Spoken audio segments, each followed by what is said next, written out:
Hi, Emma here from Emma's Antenatal. I'm reading out birth stories. I'm reading out one a day. So today I'm going to read from the website Tell Me a Good Birth Story. And this is Charlotte's story of Elliots' birth. This is a home water birth and a straightforward one. I will be reading positive hospital birth stories and caesarean birth stories as well. But here we go. We do learn so much from reading other women's stories. And yeah, I thought it would be quite nice to start off with this one.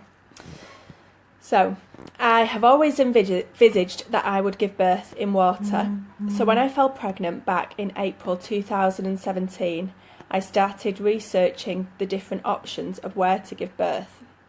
My sister had successfully had 2 home water births, and this definitely helped influence my decision. I was lucky enough to have a straightforward pregnancy and was deemed to be low risk. I attended hypnobirthing classes and went to yoga weekly and had reflexology towards the end of my pregnancy. I wanted to be in tune with my body and my baby and have an active pregnancy. Upon doing my research and listening to other people's birth stories, it became very clear to me just how medicalised and fearful birth had now become, probably not helped by what you see in films and in the media. How could something so natural need so much medical interference? I came to the conclusion that if my body is capable of growing a baby, then it is capable of giving birth to it. So a decision was made that I would have my baby at home, in private, in peace, exactly how I wanted my son to first enter the world. After recommendations, I also decided I wanted to have a doula present at the birth to provide emotional support for both me and my partner. This I would highly recommend to other couples.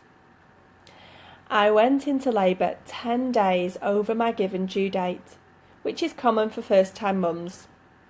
After having my 3rd sweep that morning, I'd spent the day bouncing on my ball and sniffing clary sage on a hanky when my waters went. My waters suddenly broke at 6 p.m, just as my doula called me for our daily check-in. I called my midwife straight away, who came to check me. Luckily, the midwife on call that night was the one who had been with me throughout my whole pregnancy, which gave me a lot of reassurance. Upon checking everything was okay, she left me to go home. I remember her telling me to go have a bath, rest and make some dinner, as it was most likely that the baby wouldn't be here until tomorrow. I remember thinking I didn't feel like doing any of those things. I asked her to put my TENS machine on before she left. My surges started intensifying quite quickly, so I took myself upstairs to my bedroom where it was dark and private.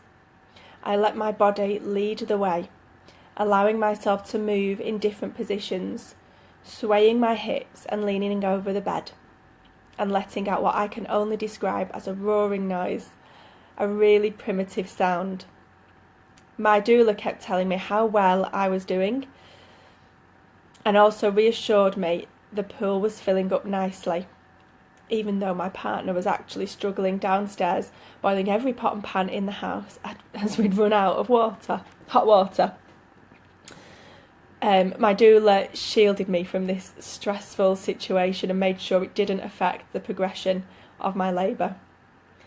The deep breathing I'd learnt in yoga and the hypnobirthing and the combination of the TENS machine got me through the surges.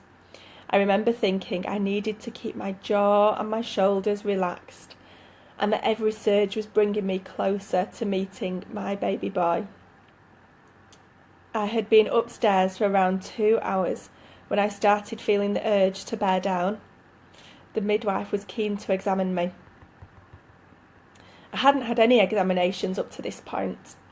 So to everyone's surprise, I was already 9 centimetres dilated at 9:30 p.m.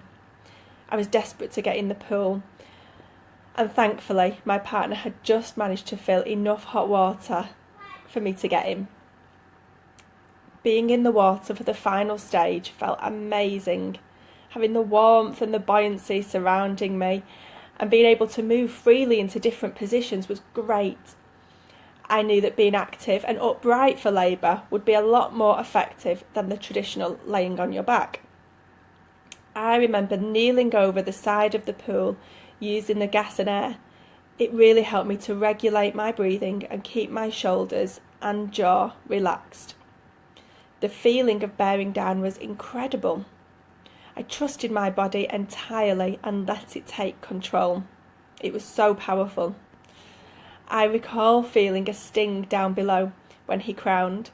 He did decide to come out like a Superman with his head on his hand, and after a brief rest and me switching positions, the rest of him followed out into the water. The midwife pulled him out of the water and onto my chest. I couldn't believe how much hair he had and how beautiful he was, just gazing up at me. Once the placenta had stopped pulsating, my partner cut the cord and he went for some skin to skin with him, while I stayed in the pool and managed to birth my placenta naturally afterwards. I only needed a couple of stitches, which the midwife was able to do there and then at home on the sofa. Elliots Arthur was born at approximately 10:23 p.m. after a 4-hour natural labour.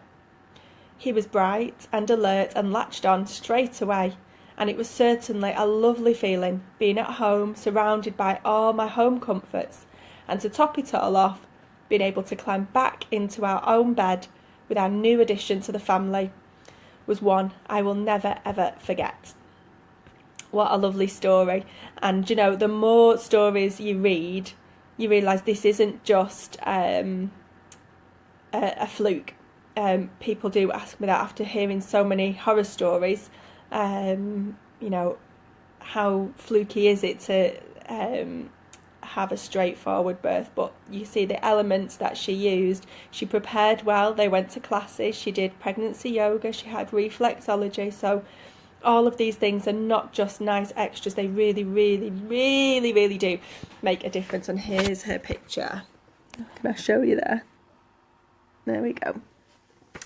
So I have put the link to that story and to the fantastic website, Tell Me a Good Birth Story. I hope you've enjoyed it. Check out my website as well, which is emmasantenatal.com for antenatal classes and pregnancy yoga classes.